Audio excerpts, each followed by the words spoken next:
Hoje eu vou falar sobre uma matéria escolar que a maioria de vocês não lembra.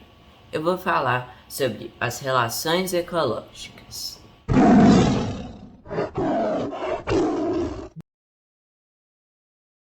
Bom, relações ecológicas são relações que ocorrem entre indivíduos, que podem ser da mesma espécie, quando a relação é intraespecífica, com o termo intra dando a ideia de dentro, né, dentro da mesma espécie, e elas podem ocorrer entre indivíduos de diferentes espécies. E aí a gente denomina essa relação de relação interespecífica, entre indivíduos de espécies diferentes, sejam animais ou animais com plantas.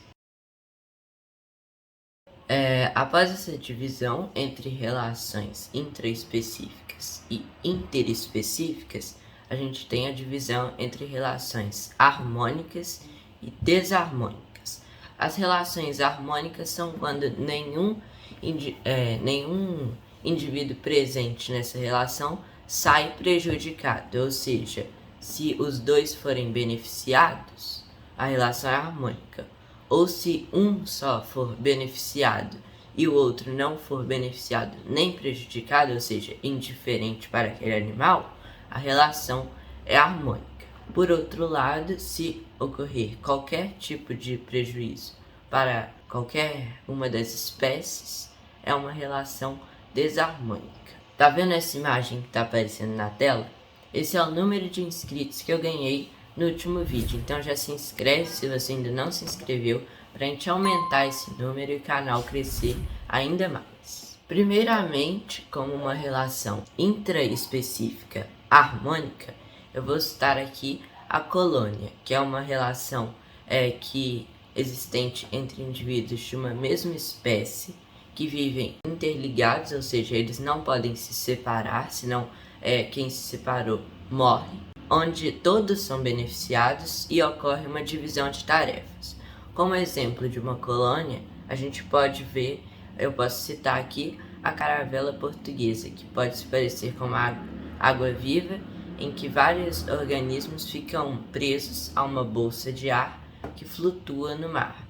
E aí tem os organismos responsáveis pela alimentação, pela proteção, pela reprodução. Nas sociedades, assim como nas colônias, existe uma divisão de tarefas. Também todos os indivíduos ali presentes são beneficiados, e a grande diferença é que os indivíduos não vivem interligados entre si, ou seja, uma abelha, que é um animal que vive em uma sociedade, ela pode se separar e ir para outro lugar que ela não vai morrer. Então, é isso, né? Esse é o exemplo da sociedade e colônia, que elas são bem parecidas, e agora nós vamos ver as relações intraespecíficas desarmônicas. Bom, a maioria das relações ecológicas existentes são interespecíficas, então a gente tem menos intraespecíficas.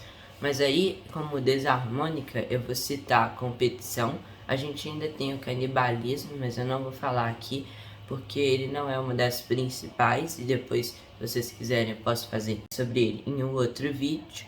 Bom, a competição é quando dois indivíduos, nesse caso da mesma espécie, mas podem ser de espécies diferentes, competem entre si por algo, seja alimento, seja abrigo, seja um parceiro, qualquer coisa. E os dois indivíduos são prejudicados, mesmo que um leve a melhor, tipo, se ele conseguir roubar o alimento, ele é mesmo assim prejudicado, porque ele gasta energia, ele pode ter se machucado, ou seja, a competição é uma relação sempre ruim para ambos os lados.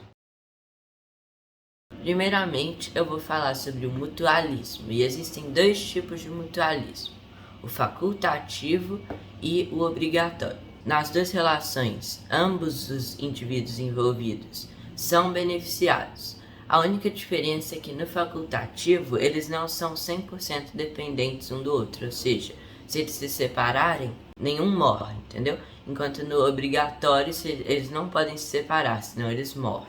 Como exemplo de um mutualismo facultativo, a gente pode citar aqui o pássaro palito com o crocodilo, em que o pássaro palito consegue alimentos limpando a boca do crocodilo, que por sua vez consegue ficar com os dentes limpos. Um exemplo de um mutualismo obrigatório, o mais comum é entre cupins e protozoários, onde os protozoários que vivem dentro do intestino dos cupins ajudam na digestão da madeira, que o inseto não consegue fazer, e eles ainda conseguem alimento. Ou seja, se eles não estiverem ali, o cupim não consegue digerir o seu alimento, e também se eles não estiverem ali, morrem por falta de alimento.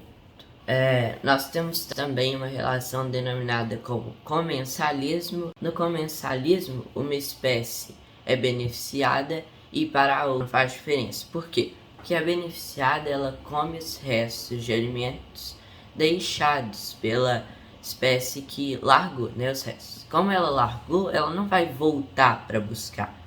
Então, a outra faz uma limpeza do que resta. O principal exemplo é o do tubarão com o peixe-piloto. O peixe-piloto ele vai nas viagens do tubarão, normalmente preso à barriga do tubarão. E aí quando o tubarão mata uma presa, sai alguma pele, alguma coisa, e aí o peixe-piloto vai lá e consegue comida com uma grande facilidade. Agora, pela primeira vez, eu vou falar sobre uma relação ecológica que ocorre entre espécies de plantas, que é chamada de epifitismo. Assim como no comensalismo, uma espécie é beneficiada e para a outra é indiferente. No epifitismo, pode citar as orquídeas. Elas se apoiam em outras espécies de plantas, como alguma espécie de árvore, para ficar num lugar mais alto para conseguir pegar mais sol. Então elas não causam nenhum prejuízo à árvore que serve de apoio. Como a principal relação ecológica que a maioria das pessoas conhece eu vou citar aqui a predação, que é uma relação interespecífica desarmônica que todo mundo já viu, né, naqueles programas de televisão, quando uma espécie mata a outra para se alimentar. É a relação mais comum, como eu disse. E aí a gente pode citar diversos animais que se alimentam de outras espécies, e aqui eu vou falar da onça pintada com o jacaré, uma frequente cena que a gente pode ver aqui no Pantanal brasileiro. Nós temos também a herbivoria, que é mais ou menos como uma predação dos herbívoros, em que um animal se alimenta de alguma planta. Nesse caso, a gente também pode citar várias relações, tipo um boi, assim, alguma coisa pastando. E por último, também uma relação bem comum aí que a gente conhece é a do parasitismo, em que o ser parasita se hospeda no corpo do hospedeiro para se alimentar dele ou roubar seus nutrientes. Lembrando que na maioria das vezes o parasita não mata o hospedeiro, porque se isso acontecer, vai faltar alimento para ele e aí o parasita também acaba morrendo. Mas existem casos que o parasita mata o hospedeiro. Bom, gente, então esse foi o vídeo. Eu espero que vocês tenham gostado. Comenta aí embaixo se você lembrava dessas relações ecológicas. E eu vou deixar um vídeo aqui na tela onde eu falo da importância do pernilongo, que é um parasita e muita gente pode achar que ele só serve para sugar o sangue das pessoas, né? Então é isso, muito obrigado por ter assistido até aqui. Até a próxima, falou, tchau! Tchau!